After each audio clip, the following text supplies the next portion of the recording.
Senator Marco Rubio thought he was untouchable. For years, he'd been playing a dangerous game behind closed doors, making deals that would shock the American people. But on this Tuesday morning in the Senate Foreign Relations Committee, everything changed. Congresswoman Jasmine Crockett walked into that hearing room with a folder full of documents that would end Rubio's career forever. What she revealed next didn't just expose his corruption, it triggered the fastest congressional expulsion in modern history. The evidence was so damning that even Rubio's closest allies turned their backs on him within hours. By the end of the day, trending hashtags would demand justice. And by week's end, Congress would vote to remove him permanently. But this story starts 18 months earlier when a whistleblower first contacted Crockett's office with information that seemed too explosive to believe. Today, you're about to see exactly how one woman's courage brought down one of the most powerful senators in Washington. If you want to see how corruption gets exposed in real time, hit that like button and subscribe because what happens next will restore your faith in accountability. To understand why this moment was so devastating, you need to know who these two people really are. Marco Rubio had spent 13 years in the Senate building an image as a foreign policy expert and principled conservative. The son of Cuban immigrants, he positioned himself as a champion of international human rights and democratic values. Media outlets called him presidential material. Foreign leaders took his calls. His committee assignments gave him access to classified intelligence that most senators never see. But behind the polished speeches and carefully crafted image, Rubio was playing a completely different game. Jasmine Crockett, on the other hand, represented everything Rubio wasn't. A civil rights attorney turned congresswoman from Texas. She'd built her reputation on holding powerful people accountable. While other politicians played politics, Crockett did her homework. She read every document, followed every money trail, and never backed down from a fight. When Crockett's staff first received an encrypted message 18 months ago, they almost dismissed it as another conspiracy theory. The sender claimed to have proof that Senator Rubio was secretly coordinating with foreign lobbyists to influence American foreign policy for personal profit. The allegations were staggering. Illegal foreign payments, classified information sharing, and backroom deals that compromised national security. Most politicians would have forwarded the tip to the FBI and moved on. Crockett did something different. She launched her own investigation. For 18 months, her team quietly gathered evidence, bank records, encrypted communications, travel logs, meeting schedules piece by piece. They built a case that would make federal prosecutors weep with joy. But Crockett knew that leaking this information wouldn't be enough. She needed to present it in a way that Rubio couldn't deny, spin, or escape. The investigation hadn't been easy. Crockett's staff worked nights and weekends following money trails that led through dozens of shell companies and offshore accounts. They tracked Rubio's travel patterns and discovered suspicious meetings in Miami, Mexico City, and Caracas that weren't on his official schedule. They analyzed his voting record and found patterns that perfectly aligned with the interests of the foreign governments that were paying him. The breakthrough came when a former Rubio staffer contacted Crockett's office with copies of encrypted communications. Maria Santos had worked as Rubio's senior foreign policy advisor for 3 years before her conscience finally won out. She brought Crockett thousands of documents showing how Rubio's office operated as a clearinghouse for foreign influence. At first, I thought it was just aggressive lobbying, Santos told Crockett during a secret meeting in a Dallas hotel room. But then I realized he wasn't just being influenced by foreign government. She was working for them. He was literally on their payroll. Santos provided the evidence that tied everything together. Encrypted phones used for communications with foreign handlers, detailed instructions from Venezuelan intelligence officers, and records showing how classified briefings were summarized and sold to the highest bidders. The most damning evidence came from Rubio's own personal assistant, who had been secretly recording conversations for over a year. Jennifer Walsh had grown suspicious when she noticed mysterious cash deposits being made to Rubio's personal accounts. When she confronted him about it, he had threatened to destroy her career if she ever spoke about what she saw. That threat was his biggest mistake. Walsh began documenting everything: conversations, meetings, phone calls, and financial transactions. She kept detailed logs of who visited Rubio's office, when they came, and what they discussed. She photographed documents before they were shredded. She even recorded Rubio's phone calls when he thought he was alone in his office. It was Walsh who provided the audio recordings that would ultimately destroy Rubio's career. Clear, undeniable recordings of a United States senator discussing the sale of American intelligence to foreign governments like he was running a used car lot. The Senate Foreign Relations Committee hearing on democracy and human rights in Latin America seemed like the perfect opportunity. Rubio would be there as the ranking member. The cameras would be rolling and Crockett, testifying as an expert witness on international law, would have the floor. What Rubio didn't know was that Crockett had spent months coordinating with federal investigators, ensuring that every piece of evidence she planned to present was legally obtained and bulletproof. She wasn't just exposing corruption. She was handing prosecutors a case that could send Rubio to federal prison. The preparation for this moment had been exhausting. Crockett's team worked around the clock to verify every document, cross-reference every timeline, and ensure that their evidence would hold up under the most intense scrutiny. They brought in forensic accountants to trace the money flows, cybersecurity experts to authenticate the digital communications, and former intelligence officers to confirm the damage caused by Rubio's betrayals. 3 nights before the hearing, Crockett sat in her office at 2 a.m. surrounded by boxes of evidence, making final preparations. Her chief of staff, David Chen, found her there reviewing the testimony for the 100th time. "You know this case better than anyone," Chen told her. "You've got him dead to rights." Crockett looked up from the documents. "This isn't just about having evidence, David. This is about presenting it in a way that the American people can understand the full scope of what he's done. When I walk into that hearing room tomorrow, I'm not just representing my district. I'm representing everyone who believes that democracy means our leaders serve us, not foreign governments." The weight of the moment wasn't lost on anyone involved. If successful, this would be the largest congressional corruption case in American history. If it failed, Rubio would emerge stronger than ever, and Crockett's political career would likely be over. But there was another element that made this moment even more significant. 3 other members of Congress were quietly under investigation for similar corruption based on leads that had emerged from the Rubio case. If Crockett could successfully expose Rubio, it would open the door to cleaning up what appeared to be a widespread network of foreign influence in Congress. The stakes couldn't have been higher. If Crockett was wrong, her career would be over. If she was right, one of the most powerful senators in America was about to fall harder than anyone had ever seen. The hearing started normally enough. Senator Rubio sat at the committee table looking confident and composed. He chaired dozens of these hearings over the years. Foreign policy was his domain and everyone knew it. Crockett was scheduled to testify third after a former ambassador and a think tank director. She sat quietly in the witness chair, a simple black folder in front of her. Rubio barely glanced her way. The first 2 witnesses gave predictable testimony about democracy, promotion, and human rights concerns. Rubio asked polite, scripted questions. Everything was going according to protocol. During the break between witnesses, Rubio's aide whispered something in his ear that made him smile confidently. He had no idea what was coming. His staff had prepared him for routine questions about Latin American policy, not for a career-ending expose of his criminal activities. In the gallery, Maria Santos sat nervously clutching the backup copies of the evidence she had provided to Crockett. She had been Rubio's most trusted foreign policy advisor, and she knew that her testimony would likely be needed to authenticate some of the documents. Her hands shook slightly as she watched her former boss, knowing that in minutes his entire world would collapse. Jennifer Walsh, Rubio's former personal assistant, sat 3 rows behind Santos. She had been recording Rubio's conversations for over a year, and her evidence would provide the most damning proof of his guilt. Walsh had risked everything to expose the truth, and now she was about to see if her courage would pay off.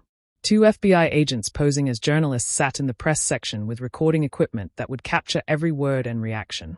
They were prepared to arrest Rubio immediately if he tried to flee or if Crockett's evidence revealed any additional crimes that warranted immediate detention. Then it was Crockett's turn. "I will not sit here and Senator Rubio," Crockett interrupted, her voice calm and steady. "If these documents are fabricated, then you should have no problem explaining why your personal phone number appears in the call logs of known foreign intelligence operatives 127 times over the past 3 years." The hearing room went completely silent. Even Rubio stopped talking. That number 127 real-time shung in the air like a bomb waiting to explode. The committee chairman looked like he was having a panic attack. "I think we need to recess this hearing immediately." "And no," Crockett said firmly. "The American people deserve to hear this. They deserve to know that while Senator Rubio was publicly condemning foreign interference in American politics, he was privately profiting from it." What happened next was unlike anything ever seen in a congressional hearing. Instead of recessing, the committee chairman made a decision that would change everything. He called for an immediate closed session to review Crockett's evidence. But Crockett had one more surprise. "Mr. Chairman, with respect, there's no need for a closed session. Every piece of evidence I'm presenting today has already been shared with the FBI, the Department of Justice, and the Senate Ethics Committee. Federal prosecutors have been investigating this case for 8 months." She pulled out her phone and held it up. "In fact, I just received a text message from the U.S. Attorney for the District of Columbia. Federal agents are executing search warrants on Senator Rubio's offices as we speak." The hearing room exploded into chaos. But this time, it wasn't confusion. It was the sound of justice finally catching up to corruption. Rubio tried one last desperate move. "This is a witch hunt. A politically motivated attack designed to Senator Crockett interrupted. Your own voice is on these recordings. Your own signature is on these bank documents. Your own travel records show you meeting with foreign agents on the same days these payments were made. This isn't a political attack. It's evidence." She stood up from the witness table and walked closer to the committee. "For 18 months, my team and I have followed every lead, verified every document, and corroborated every piece of evidence. We've worked with federal law enforcement to ensure that everything we uncovered could be used in criminal proceedings." The cameras captured every moment as Crockett laid out the case that would destroy Rubio's career. She didn't raise her voice. She didn't make dramatic gestures. She simply presented fact after fact after fact. The Venezuelan payments totaled $8.7 million over 4 years. The classified intelligence shared included information that directly led to the capture and execution of 3 American intelligence assets. The foreign policy decisions influenced by these payments cost American taxpayers billions of dollars and damaged our national security. Rubio tried to interrupt several more times, but each time Crockett had another document, another recording, another piece of irrefutable evidence. It was like watching a masterclass in preparation and precision. The turning point came when Crockett played an audio recording of Rubio's voice discussing the sale of information about upcoming sanctions against Cuba. His own voice clear as day, talking about how much certain intelligence was worth to foreign buyers. The recording was devastating. In his own words, Rubio could be heard saying, "The Cuba sanctions package will be announced next Tuesday. If your people want to move their assets before then, it's going to cost $2 million, same as last time." The room fell completely silent as the recording continued. You could hear Rubio negotiating like a common criminal, discussing payment methods and delivery schedules for classified information. At one point, he even complained about the price. $2 million is my standard rate for this level of intelligence. Take it or leave it." When the recording ended, the silence was deafening. Even Rubio seemed stunned that his own voice had just sealed his fate. Several committee members sat with their mouths open, unable to process what they had just heard. But Crockett wasn't done. She had one more recording that would remove any doubt about Rubio's guilt. This final recording, she announced, was made 3 weeks ago during a phone call between Senator Rubio and a known Chinese intelligence operative. She pressed play and Rubio's voice filled the room again. "The Taiwan briefing is scheduled for Friday morning. I'll have the full intelligence assessment by noon. The usual account should work for the transfer." The Chinese voice on the other end of the call was equally clear. "Excellent. $5 million has been transferred as discussed. We look forward to continuing our partnership." Rubio's partnership with Chinese intelligence for $5 million. The committee chairman finally found his voice. "Senator Rubio, in light of these allegations and the ongoing federal investigation, I strongly recommend that you recuse yourself from all committee business pending." "I'm not recusing myself from anything," Rubio shouted. But even as he said it, you could see the fight leaving his eyes. The evidence was too overwhelming, the recordings too clear, the documentation too thorough. That's when Crockett delivered the knockout blow. "Senator Rubio, you've spent your entire career talking about the importance of democracy and the rule of law. Today, you get to experience both. The FBI has your bank records. The Justice Department has your communications. And the American people now know exactly who you really are." She packed up her documents and headed for the door. But before leaving, she turned back to face the committee. "Democracy only works when the people we elect actually serve the people who elected them. Today we learned that Senator Rubio chose to serve foreign governments instead. Justice will now decide what consequences he faces for that choice." As Crockett walked out of the hearing room, chaos erupted behind her. Reporters were shouting questions. Committee members were huddling in urgent conversations. Rubio sat alone at his desk, looking like a man who had just watched his entire life collapse in real time.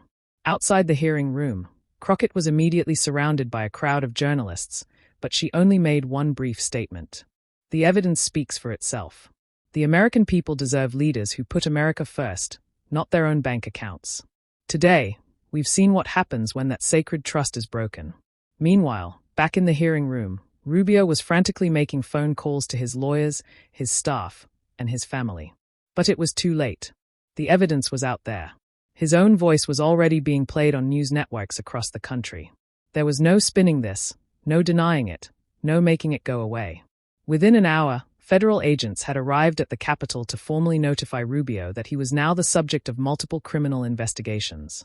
As they escorted him from the building, photographers captured images that would define his downfall. A once powerful senator being led away by federal agents while crowds of protesters chanted, "Lock him up." The speed and totality of his destruction was unlike anything Washington had ever seen.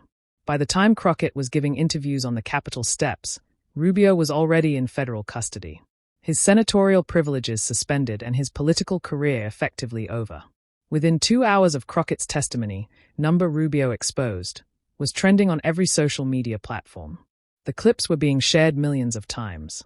News networks were scrambling to verify the evidence and provide commentary. The reaction was unlike anything political observers had ever seen. Within minutes of the hearing ending, Rubio's own staff began resigning. His communications director posted a statement on Twitter. "I can no longer serve in an office that has betrayed the American people." His chief of staff was photographed carrying boxes out of Rubio's Senate office before the hearing had even officially ended. But the most dramatic moment came when Rubio's own wife, Jeanette, released a statement through her attorney saying she was shocked and horrified by the evidence presented and was filing for divorce immediately. "I married a man I thought was serving his country," the statement read. "I now know he was serving our enemies instead." The Republican Party moved quickly to distance itself from the scandal. Within 4 hours, the Republican National Committee had scrubbed Rubio's biography from their website. Party leaders who had once called him a rising star were now calling for his immediate resignation. Even former President Trump, who had previously praised Rubio, posted on Truth Social, "Marco Rubio is a disgrace to the Republican Party and to America. I never trusted him." And now we know why. But this wasn't just another political scandal that would fade in a week. The evidence Crockett presented was so comprehensive and damning that it triggered immediate action across Washington. By 3:00 p.m. that same day, Senate Majority Leader Chuck Schumer called for an emergency session to discuss Rubio's expulsion from the Senate. By 5 p.m., even Republican senators were distancing themselves from their colleague. By 7:00 p.m., federal agents had seized Rubio's personal and campaign computers, his cell phones, and boxes of documents from his home. The speed of the collapse was breathtaking. Senators who had worked with Rubio for over a decade suddenly couldn't remember having any significant relationship with him. Foreign policy experts who had praised his expertise were now questioning everything he'd ever said or done in office. But the real earthquake came the next morning when the Justice Department announced that Rubio's case was part of a much larger investigation into foreign influence operations targeting multiple members of Congress. Crockett's evidence hadn't just exposed one corrupt senator had blown open an entire network of foreign corruption in American politics. Over the following weeks, more details emerged. The Venezuelan payments were just the beginning. Evidence showed that Rubio had also taken money from Chinese intelligence fronts, Russian oligarchs, and Iranian business interests. He had essentially turned his Senate office into a marketplace where American foreign policy was sold to whoever paid the highest price. The scope of the betrayal was breathtaking. Intelligence officials revealed that Rubio's actions had compromised multiple ongoing operations and led to the deaths of American intelligence assets in Latin America. The information he sold had allowed hostile governments to anticipate and counter U.S. foreign policy initiatives for years. One particularly devastating revelation came from the CIA's Latin America division. Rubio had provided advanced warning about a planned operation to capture a high-level Venezuelan drug lord who was also funding terrorism. Because of Rubio's tip-off, the target escaped and 3 American DEA agents were killed in the subsequent ambush. The human cost of Rubio's greed was becoming clear. Families of intelligence officers began speaking out about how his betrayal had put their loved ones in danger. Sarah Martinez, whose husband was killed in Venezuela after Rubio leaked his cover, gave a tearful interview on CNN. "Marco Rubio sold my husband's life for money. He sold all of our lives for money. Former intelligence officials who had worked with Rubio over the years began coming forward with their own stories. They described how he would ask unusually detailed questions about classified operations, push for information beyond his need to know, and seem surprisingly well-informed about intelligence activities he shouldn't have known about. The criminal case moved with unprecedented speed. Federal prosecutors had been building their case for months using the evidence Crockett provided. The recordings were authenticated. The financial records were verified.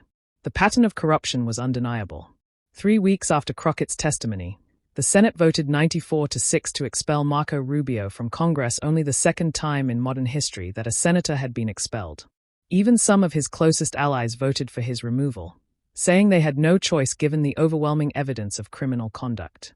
But Rubio's legal troubles were just beginning. Federal prosecutors filed a 47-count indictment charging him with bribery, conspiracy, money laundering, and violations of the Foreign Agents Registration Act. If convicted on all counts, he faced up to 200 years in federal prison. The broader implications were staggering. Crockett's investigation had exposed weaknesses in congressional oversight that allowed foreign governments to buy influence with American lawmakers. It led to new legislation requiring real-time disclosure of all foreign contacts by members of Congress and their staff. The Crockett reforms, as they became known, revolutionized how Congress monitored foreign influence. Every member of Congress and their senior staff were now required to report any contact with foreign nationals within 24 hours. All international travel had to be pre-approved by ethics committees, and most importantly, any financial transactions involving foreign entities required immediate disclosure and review. These reforms had immediate effects. Within 6 months of their implementation, 3 other members of Congress voluntarily disclosed relationships with foreign entities that might have constituted conflicts of interest. 2 resigned rather than face ethics investigations. The third cooperated fully with investigators and received only a censure. But the reforms went beyond just disclosure requirements. Congress also established a new Office of Foreign Influence Monitoring with a budget of $50 million per year and a staff of former intelligence officers whose job was to identify and investigate potential foreign corruption in real time. The Rubio case had also exposed how foreign governments were exploiting weaknesses in congressional security. As a result, all members of Congress and their senior staff were now required to undergo annual counterintelligence briefings and use encrypted communication devices for any government-related communications. It also changed how Americans viewed their elected officials. The idea that a senator could literally sell American foreign policy to foreign governments had seemed impossible until Crockett proved it was happening. Polling conducted after the Rubio scandal showed that 78% of Americans now supported much stricter oversight of congressional foreign contacts. More importantly, it showed that 65% of Americans had greater confidence in democratic institutions because the system had successfully identified and removed a corrupt official. The case became a textbook example of how democratic accountability was supposed to work. A whistleblower came forward with evidence. A principled legislator investigated thoroughly. The evidence was presented publicly. Law enforcement acted swiftly. Justice was served. Foreign policy experts called it the biggest corruption scandal in congressional history. Legal scholars compared it to the Pentagon Papers or Watergate in terms of its impact on American politics. But for Crockett, it was simply the result of doing the job she was elected to do. In interviews after the hearing, she was characteristically direct. "My job isn't to make friends or protect powerful people. My job is to serve the American people and protect our democracy. When I found evidence that a senator was betraying both, I had a choice. Stay quiet or speak up. For me, that wasn't really a choice at all." The Rubio case also highlighted the importance of thorough investigation and careful preparation. Crockett hadn't just stumbled onto evidence of corruption, and she had systematically built a case that was bulletproof. She worked with federal law enforcement to ensure everything was legally obtained. She verified every document and corroborated every claim. Most importantly, she timed the revelation perfectly by presenting the evidence in a public hearing where Rubio couldn't escape or deny it. She ensured that the truth couldn't be buried or spun away. 6 months later, Rubio pleaded guilty to multiple felony charges and was sentenced to 15 years in federal prison. In his statement to the court, he admitted that he had betrayed the trust of the American people and violated his oath of office for personal gain. But the story didn't end with Rubio's conviction. The investigation he triggered led to broader reforms in how Congress monitors foreign influence. It strengthened disclosure requirements, increased penalties for violations, and created new oversight mechanisms to prevent similar corruption in the future. For Jasmine Crockett, the Rubio case became a defining moment of her career. She had proven that one person with courage, preparation, and evidence could hold even the most powerful people accountable. She had shown that democracy still worked when people were willing to fight for it. The case also established a new standard for political accountability. Politicians could no longer assume that their crimes would stay hidden if they held powerful positions. The combination of investigative journalism, congressional oversight, and federal law enforcement had created a system where corruption could be exposed and punished no matter how high up it went. Today, the Crockett Standard is taught in law schools and political science programs as an example of how democratic institutions can police themselves when individuals have the courage to speak truth to power. The question now is who's next? Because if Crockett's investigation taught us anything, it's that corruption in Washington runs deeper than most people realize. And somewhere in the halls of Congress, another whistleblower might be preparing to contact another principled legislator with evidence that could bring down the next corrupt official. If this story shows you why we need more people like Jasmine Crockett in Congress, hit that like button and subscribe for more stories about accountability in action. Because the fight for honest government is far from over and the next corruption scandal could be exposed any day now. This story demonstrates how proper investigation, careful preparation, and strategic timing can expose even the most powerful corruption. While this particular scenario is fictional, it illustrates the real processes and procedures that would be involved in such a case and the importance of having principled lawmakers willing to hold their colleagues accountable regardless of party or position.